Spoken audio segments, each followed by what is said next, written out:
Chapter 26. 4 good working habits that will help prevent fatigue and worry. Good working habits number 1. Clear your desk of all papers except those relating to the immediate problem at hand.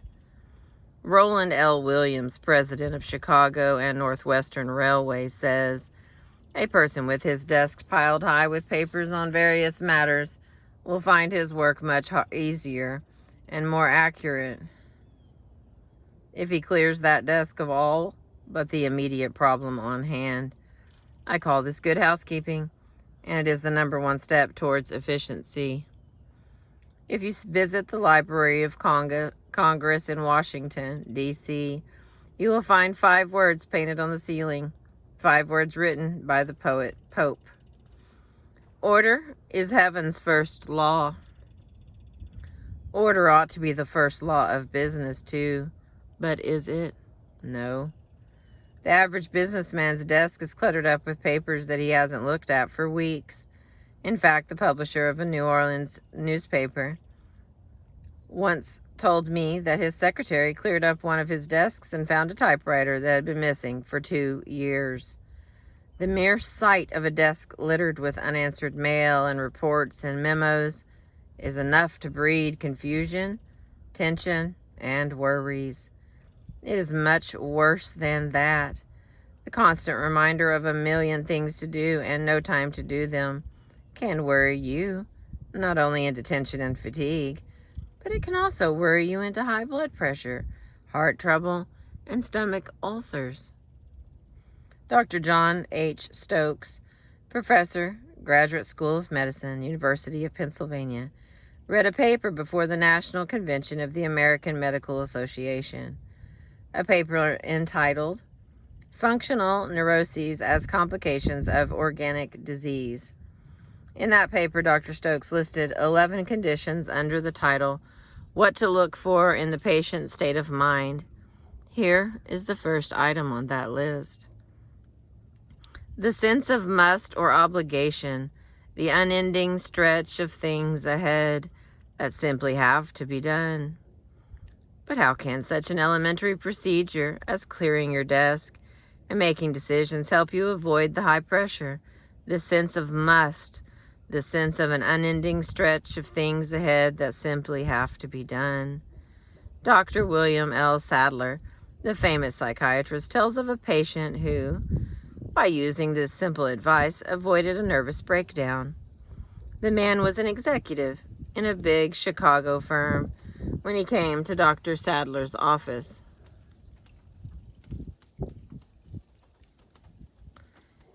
I think it's raining. He was tense, nervous, and worried. He knew he was heading for a tailspin, but he couldn't quit work. He had to have help. While this man was telling me his story, Dr. Sadler says, my telephone rang. It was the hospital calling, and instead of deferring the matter, I took time right then to come to a decision. I always settle questions, if possible, right on the spot. I had no sooner hung up than the phone rang again. Again, an urgent matter, which I took time to discuss. The third interruption came when a colleague of mine came to my office for advice on a patient who was critically ill. When I had finished with him, I turned to my caller and began to apologize for keeping him waiting. But he had brightened up. He had a completely different look on his face. Don't apologize, doctor, this man said to Sadler. In the last 10 minutes, I think I've got a hunch as to what is wrong with me. I'm going back to my office and revise my working habits. But before I go, do you mind if I take a look in your desk? Excuse me. Dr. Sadler opened up the drawers of his desk, all empty except for supplies. Tell me, said the patient, where do you keep your unfinished business? Finished, said Sadler. And where do you keep your unanswered mail? Answered, Sadler told him. My rule is never to lay down a letter until I have answered it. I dictate the reply to my secretary at once. 6 weeks later, This same executive invited Dr. Sadler to come to his office. He was changed, and so was his desk. He opened the desk drawers to show there was no unfinished business inside of the desk. 6 weeks ago, this executive said, I had 3 different desks in 2 different offices and was snowed under by my work.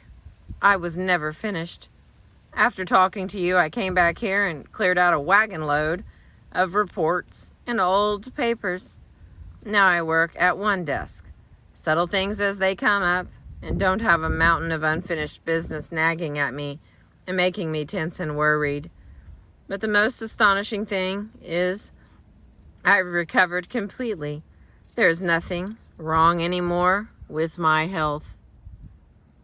Charles Evans Hughes, former Chief Justice of the United States Supreme Court, said, Men do not die from overwork. They die from dissipation and worry. Yes, from dissipation of their energies and worry because they never seem to get their work done. Good working habit number 2. Do things in the order of their importance. Henry L. Doherty, founder of the Nationwide Cities Service Company, said that regardless of how much salary he paid, there were 2 abilities he found it almost impossible to find. Those two priceless abilities are, first, the ability to think, second, the ability to do things in the order of their importance. Charles Luckman, the lad who started from scratch and climbed in 12 years to president of the Pepsodent Company, got a salary of $100,000 a year and made $1 million besides. That lad declared that he owes much of his success to developing the 2 abilities that Henry L. Doherty said he found almost impossible to find. Charles Luckman said, as far back as I can remember,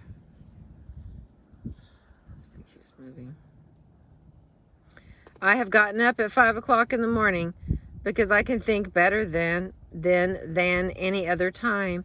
I can think better then and plan my day. Plan to do things in the order of their importance. Franklin Betjer, one of America's most successful insurance salesmen, doesn't wait until 5 o'clock in the morning to plan his day. He plans it the night before, sets a goal for himself, a goal to sell a certain amount of insurance that day. If he fails, that amount is added to the next day, and so on. I know from long experience that one is not always able to do things in the order of their importance, but I also know that some kind of plan to do first things first is infinitely better than extemporizing as you go along. If George Bernard Shaw had not made it a rigid rule to do first things first, he would probably have failed as a writer and might have remained a bank cashier all his life. His plan called for writing 5 pages each day. That plan inspired him to go right on writing 5 pages a day for 9 heartbreaking years, even though he made a total of only $30 in those 9 years, about a penny a day. Even Robinson Crusoe wrote out a schedule of what he would do each hour of the day. Good working habit number 3. When you face a problem, solve it then and there if you have the facts necessary to make a decision. Do not keep putting off decisions. One of my former students, the late H.P. Howell, told me that when he was a member of the board of directors of U.S. Steel, the meetings of the board were often long, drawn-out affairs. Many problems were discussed. Few decisions were made. The result? Each member of the board had to carry home bundles of reports to study. Finally, Mr. Howell persuaded the board of directors to take up one problem at a time and come to a decision. No procrastination. No putting off. The decision might be to ask for additional facts. It might be to do something or to do nothing, but a decision was reached on each problem before passing on to the next. Mr. Howell told me that the results were striking and salutary. Awesome. The docket was cleared. The calendar was clean. No longer was it necessary for each member to carry home a bundle of reports. No longer was there a worried sense of unresolved problems. A good rule not only for the board of directors of U.S. Steel, but for you and me. Good working habit number 4. Learn to organize, deputize, and supervise. Many a businessman is driving himself to a premature grave because he has never learned to delegate responsibility to others. Insists on doing everything himself. Result, details and confusion overwhelm him. He is driven by a sense of hurry, worry, anxiety, and tension. It is hard to learn to delegate responsibility. I know. It was hard for me. Awfully hard. I also know from experience the disasters that can be caused by delegating authority to the wrong people. But difficult as it is to delegate authority, the executive must do it if he is to avoid worry, tension, and fatigue.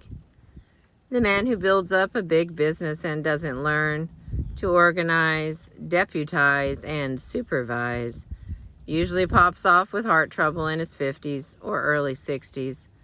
Heart trouble caused by tension and worries. Want a specific instance? Look at the death notices in your local paper. Thank you for listening. That was chapter 26 from the book by Dale Carnegie, How to Stop Worrying and Start Living. I appreciate you listening. Thank you.